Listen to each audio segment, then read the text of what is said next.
Hello guys, good evening. May gusto lang akong share.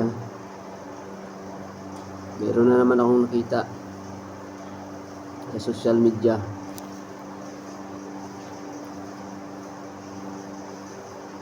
Bakit pag may mga magnanakaw na huli ng mga akit bahay, anong ginagawa ng taong bayan? Kinukuyog, sinisipa, tinatadyak, sinusuntok, kung ano na lang pinagagawa. Alam nyo bang ginagawa nyo? Alam nyo ba ang story ng tao kung bakit gumawa ng masama?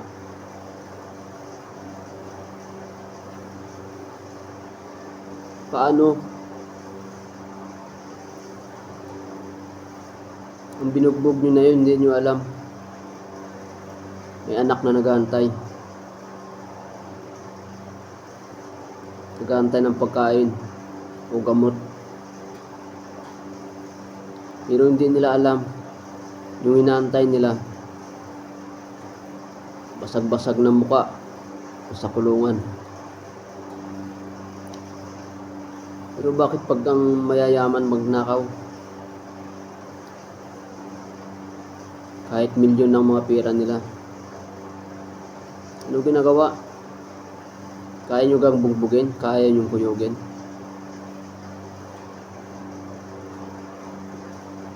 Mayayaman yan, nagnanakaw, milyon-milyon ang pera.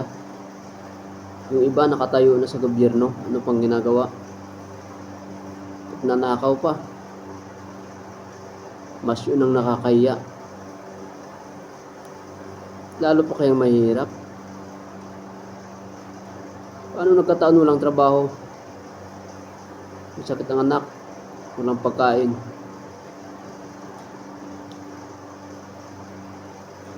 Ang anong dahilan nyo? Hihingi.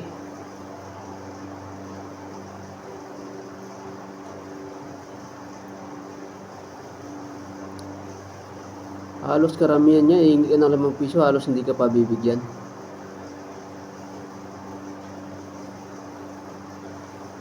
Grabe kayo.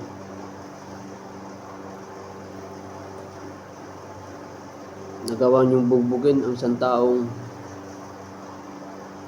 hindi niyo alam yung mga anak na naghahantay. Inaabot na ng umaga ang mga anak naghahantay. May sakit. Huwag naman dapat ganun. Pwede sana pahuli nyo na lang sa mga pulis. Huwag nyo nang libugbog, may sipa, kung anong pinagagawa. Galit na galit kayo sa magnanakaw na mahihirap.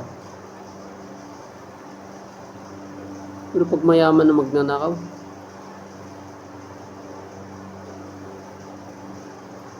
ang dami kang galit. Bakit pag mahirap ang magnakaw, halos milyon ng taong nagagalit, kinukuyog, galit na galit. Grabe, kapwa kayong mahirap. Isang kahig, isang tuka, hindi magtrabaho, hindi makakain.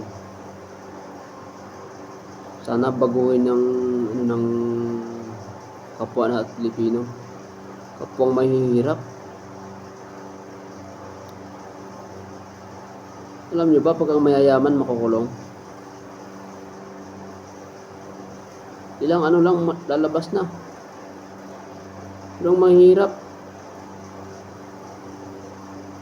isang taon lang pahirapan pa makalabas, kung tutuusin.